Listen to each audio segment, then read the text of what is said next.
As we wrap up Women's History Month, an homage to women conservationists, the Great Parks of Hamilton County decided to shout out local ladies doing great things for the planet we call home.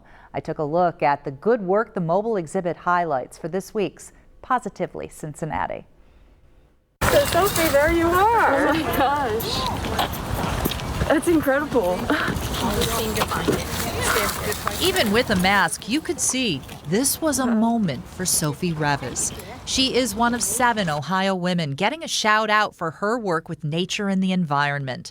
The idea was to put their pictures and bios along trails in the great parks of Hamilton County so people understand how they're making a difference. History has told us that women don't belong in conservation. Women don't belong in science. And in fact, one of the women that we highlighted, Margie Picus, actually had a professor while she was in school tell her that women didn't belong in the field. That's crazy. And so that's something that we hope to reverse. One sign at a time. We were with Sophie at Sharon Woods for her first glimpse at the exhibit. And it's pretty overwhelming, to be honest.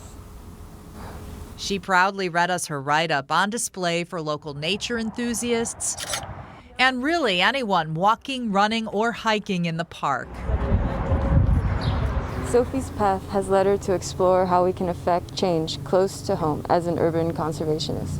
She is committed to combating the effects of climate change in at-risk neighborhoods and connecting people to the outdoors. At Groundwork Ohio River Valley, Sophie runs the Green Team, bringing young people to nature through projects ranging from planting trees to urban gardening.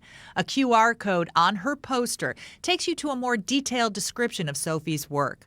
But our interview revealed a story within that story. From a young age, I kind of felt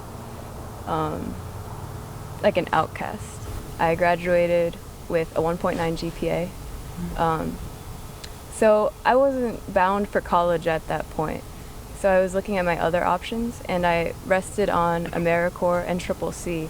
And so that's where I discovered how good it feels to work outside. She says it's where she learned how earthwork can help transform communities. Something clicked in me. From that click to maybe another, one walker we met was glad to share Sophie's journey and those of all the other women in conservation with her children. If our kids, our daughters, don't see that, they don't recognize that there are the big changes that they can make in the world. Why do you think this story, your story, is positively Cincinnati? I just want to help people realize that they do have a home here and make it better for the kids coming after me.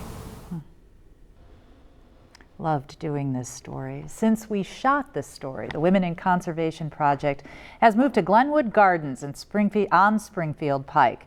If you want to get outside and check it out, it'll be there through early next week. You also can find all the bios online at the Great Parks of Hamilton County website. Great reads of local women making a global difference.